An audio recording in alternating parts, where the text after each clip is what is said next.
मुजफ्फरनगर के रामपुरी शाहबुद्दीनपुर वार्ड 8 में विकास कार्यों की कमी को लेकर आज स्थानीय निवासियों का गुस्सा फूट पड़ा। भारतीय अति पिछड़ा वर्ग मोर्चा के युवा जिला अध्यक्ष गौतम कुमार सैन के नेतृत्व में दर्जनों लोगों ने जिलाधिकारी कार्यालय पहुंचकर प्रदर्शन किया और ज्ञापन सौंपा। मोहल्ला वासियों का आरोप है कि क्षेत्रीय सांसद चंदन चौहान, पुरकाजी विधायक और नगर पालिका प्रशासन ने उनके क्षेत्र की पूरी तरह अनदेखी की है। वार्ड 8 में डबल टंकी के पीछे की गलियां आज भी कच्ची हैं, जिनमें गहरे गड्ढे और घरों का गंदा पानी भरा रहता है। इसकी वजह से स्कूली बच्चों और बुजुर्गों का निकलना दूभर हो गया है। गौतम सैन ने जनप्रतिनिधियों पर भेदभाव का आरोप लगाते हुए कहा कि केवल संपन्न इलाकों में विकास कराया जा रहा है, जबकि पिछड़ा वर्ग बाहुल्य बस्तियों को उनके हाथ पर छोड़ दिया गया है। उन्होंने चेतावनी दी कि यदि जल्द निर्माण कार्य शुरू नहीं हुआ तो मोर्चा सड़कों पर उतरकर बड़ा आंदोलन करेगा। मेरा नाम गौतम कुमार है। आज डीएम साहब के यहाँ हमने एक मुख्यमंत्री जी को नाम एक ज्ञापन दिया है, जिसमें हमने रामपुरी शाहबुद्दीन की 14 टंकी के पीछे वाली गली में विकास कार्य न होने के संबंध में ज्ञापन डीएम साहब को सौंपा है। इसमें जनप्रतिनिधि द्वारा वहाँ पे कोई भी विकास कार्य किसी भी तरह का नहीं किया गया है। मेंबर जो यामीन जी हैं उन्हें कई बार अवगत करा दिया गया है, लेकिन वो कोई भी कार्य वगैरह हमारे नहीं करते। किसी भी तरह कोई आश्वासन देते हैं कि हो जाएगा, लेकिन कुछ नहीं करते हैं वो लोग। मीनाक्षी स्वरूप जी के पास भी गए हैं, अनिल कुमार जी के पास गए हैं। अभी कुछ महीने पहले एक वैष्णो देवी कांड में जो मौतें हुई थी, वहाँ पे सभी लोग उपस्थित थे। अनिल कुमार जी भी थे, चंदन सिंह चौहान थे, मीनाक्षी स्वरूप जी थे। उनको हम सब ने सभी गलियों से अवगत कराया था, तो उन्होंने आश्वासन दिया कि बहुत जल्दी ये हो जाएगा, लेकिन अब तक उस पर कोई कार्रवाई नहीं हुई। बस ये विभाग की लापरवाही है। ये विभाग की लापरवाही है।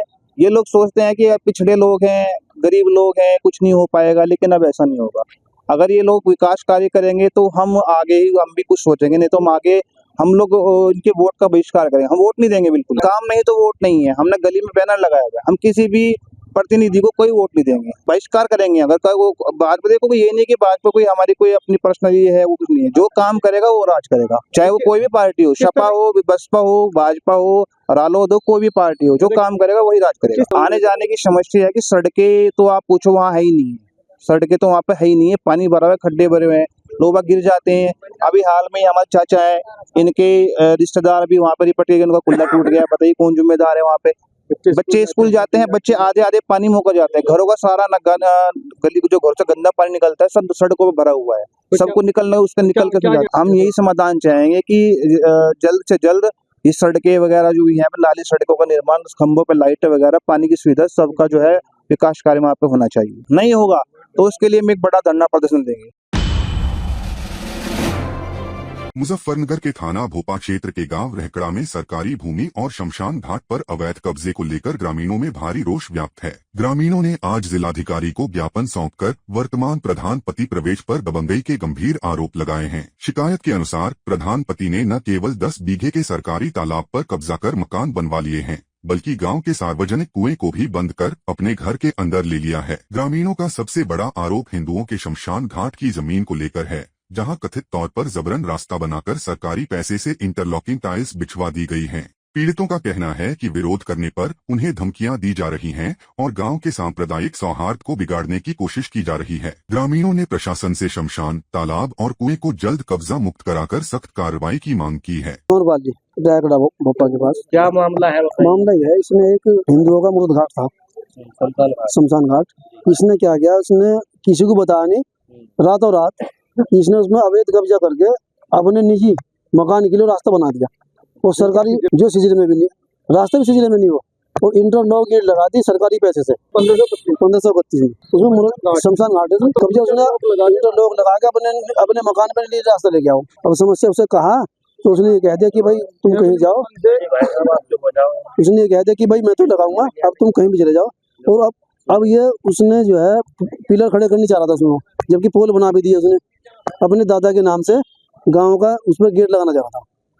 शमशान घाट अपने मकान भी, उसके 2-3 भाई उन्होंने मकान बनाया और उसने जो है तालाब की जगह भी कब्जा ली। उसमें सरकारी कुएं थे, गाँव के कुएं भी अपने घर में ले लिए, तालाब भी मकान बना दिए। हम ये चाहते हैं कि कब्जा मुक्त हो, हर चीजें, तालाब भी कब्जा मुक्त हो, मूर्त घाट भी कब्जा मुक्त हो और ये कुएं भी कब्जा मुक्त हो। डीएम साहब से मिलने आए थे, तो पहली बार है, हम तो शिकायत करने गाँव वालों ने करी, पर एक लड़का था गांव का ही, उसने लगाई भी, वो जाता है अधिकारी, जा में अपना खाना पूर्ति करके आ जाओ। मुजफ्फरनगर में संयुक्त हिंदू मोर्चा और शिवसेना के पदाधिकारियों ने आज वरिष्ठ पुलिस अधीक्षक संजीव वर्मा से मुलाकात कर ओवैसी की पार्टी एमीन के नेता अरशद राणा की सुरक्षा हटाने की मांग की है। हिंदू मोर्चा के अध्यक्ष मनोज सैनी और शिवसेना प्रदेश महासचिव डॉक्टर योगेंद्र शर्मा ने एसएसपी को बताया कि अरशद राणा अपनी गतिविधियों से समाज में जहर घोलने का कार्य कर रहे हैं। उन्होंने आरोप लगाया कि पिछले दिनों दिल्ली बम विस्फोट के बाद जब पुलिस चेकिंग अभियान चला रही थी, तब अरशद राणा ने इसका विरोध कर पुलिस का मनोबल तोड़ने का प्रयास किया था। संगठनों ने उन्हें जिहादी मानसिकता का व्यक्ति बताते हुए कहा कि ऐसे लोगों को सरकारी सुरक्षा देना गलत है। एसएसपी संजीव वर्मा ने इस मामले में जांच कराकर उचित कार्रवाई करने और सुरक्षा हटाने का भरोसा दिलाया है। आज संयुक्त हिंदू मोर्चा व शिवसेना के पदाधिकारियों ने कप्तान साहब से मिलकर एक ज्ञापन दिया है, जिसमें मांग करी है कि जनपद में ओवैसी की पार्टी के पदाधिकारी है अरशद राणा, जिसको प्रशासन के द्वारा सुरक्षा गार्ड दिए हुए हैं, जबकि उस व्यक्ति के ऊपर अनेक मुकदमे हैं, अनेक वो जिहादी मानसिकता से ग्रस्त रहता है और पुलिस की कार्रवाई के खिलाफ भी कई बार उसने ज्ञापन यहाँ पर दिए हैं। जब पिछले दिनों बांग्लादेशों की जांच पुलिस प्रशासन कर रहा था, तो उनके समर्थन में भी वे यहाँ पर ज्ञापन देने कप्तान साहब को आए थे जी, जिनके ऊपर बैंक का भी लोन है और बताया जाता है रिकवरी भी हो रही है। तो ऐसे व्यक्ति को सुरक्षा गार्ड नहीं देने चाहिए। तो आज हम सभी हिंदू संगठनों ने कप्तान साहब से मांग करी है कि जो व्यक्ति जिहादी मानसिकता का व्यक्ति हो, ऐसे व्यक्तियों को सुरक्षा गार्ड नहीं होने चाहिए, और हमने उसकी सुरक्षा हटाने की मांग हमने प्रशासन से करी। कप्तान साहब ने शीघ्र जांच कराकर गनर हटाने की मांग की हमें आश्वासन दिया है। कहा कि जो आपने आरोप लगाया अगर सत्य है तो उनके जो गनर हैं बहुत जल्दी हटा दिए जाएंगे।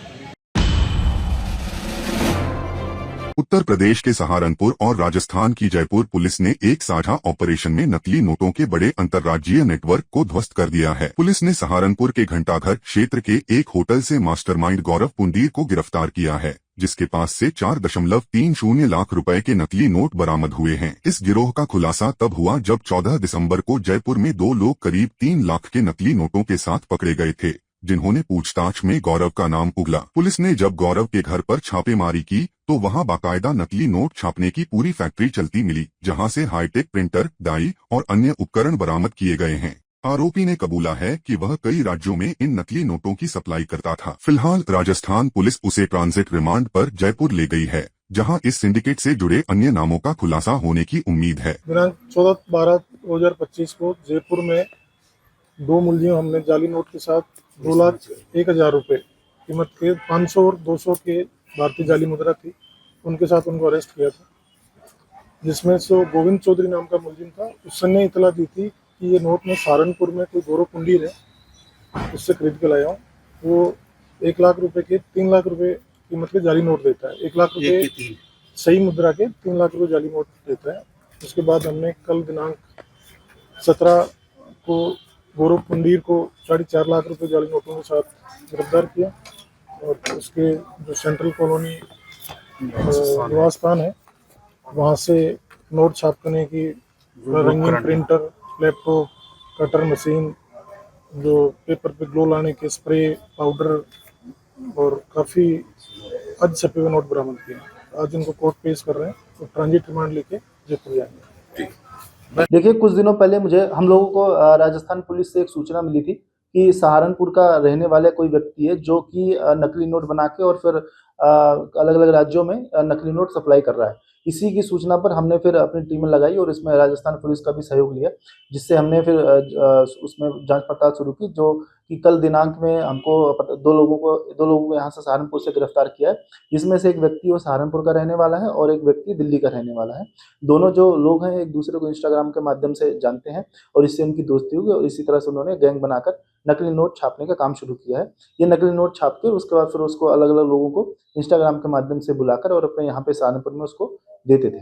तो उनके घर के पास हम उसमें रेड भी डाली गई, जिसमें नोट छापने की प्रिंटिंग मशीन है और नकली कागज भी मिले हुए। इसमें जो उनके पास से बरामद हुए करीब 4 से 5 लाख रुपए के आसपास जो नकली नोट बरामद हुए हैं, और भी इसमें जो है जानकारी की जा रही है।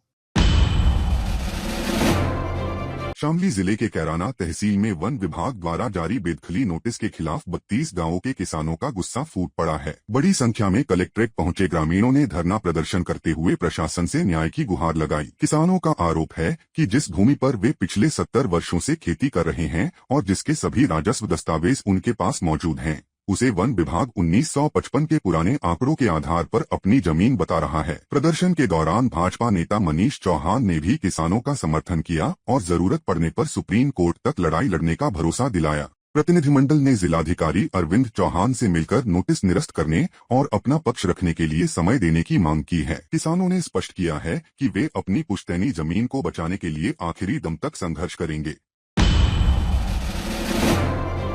निश्चित रूप से जब हम सत्ता में आए 2014 में मोदी जी के नेतृत्व में, तो हम 11वीं अर्थव्यवस्था थे, 5 फ्रेजाइल में थे। लेकिन देश जब आज़ादी के 75वां वर्ष बना रहा था, तो उस 75वें वर्ष में हम इंग्लैंड को पीछे, ब्रिटेन को पीछे करके देश की विश्व की 5वीं अर्थव्यवस्था बने। इस समय हम चौथी अर्थव्यवस्था हैं, $4.5 ट्रिलियन की हमारी इकोनॉमी है और बड़ी जल्दी अगले वर्ष में हम विश्व की 3री अर्थव्यवस्था हो जाएंगे। मोदी जी के सशक्त नेतृत्व में भारत की जो सारे विश्व की जो आर्थिक स्थिति है, डामाडोल आर्थिक स्थिति है, उसमें भारत की मजबूत आर्थिक स्थिति 7% से भी ज़्यादा की दर से, इस तिमाही में तो 8.2% की दर से हमारी जीडीपी बढ़ रही है। ये मजबूत आर्थिक स्थिति का संकेत है। निश्चित रूप से आप देख रहे होंगे कि भारत एक शक्तिशाली अर्थव्यवस्था का मामला हो या किसी भी मामले में हो, देख रहे होंगे कि शक्तिशाली के रूप में उभरा है। और निश्चित रूप से हमारे भारत के यशस्वी प्रधानमंत्री जी के समय से आप देख रहे होंगे कि लगातार हर एक चीज़ में वृद्धि हो रही है और कहीं ना कहीं भारत एक शक्तिशाली देश के रूप में उभरा है। तो निश्चित रूप से हमारे माननीय प्रधानमंत्री जी का हम स्वागत करते हैं और आने वाले समय में आपको देखने को और भी मिलेगा कि हमारे प्रधानमंत्री जी का जो विजन है, सोच है, उससे भारत को दूरदर्शिता मिलने का काम करेगा। अगर इस प्रकार का हम क्या उसको बोल सकते हैं कि अगर इस प्रकार का अगर बयान वो नहीं देते तो मुझे लगता है कि आज वो भी किसी स्थान पे रहते, क्योंकि इनकी इसी सारे बयानों के कारण और चुनाव के पहले उनके यही सब छोटे छोटे और बेकार की जो बयान है, इस कारण से यूपी की जनता उनको पसंद नहीं करती है। और यही कारण है कि जितने भी उनके बयान आप देख रहे होंगे, उन सब बयान जो होते हैं बेतुका बयान होते हैं।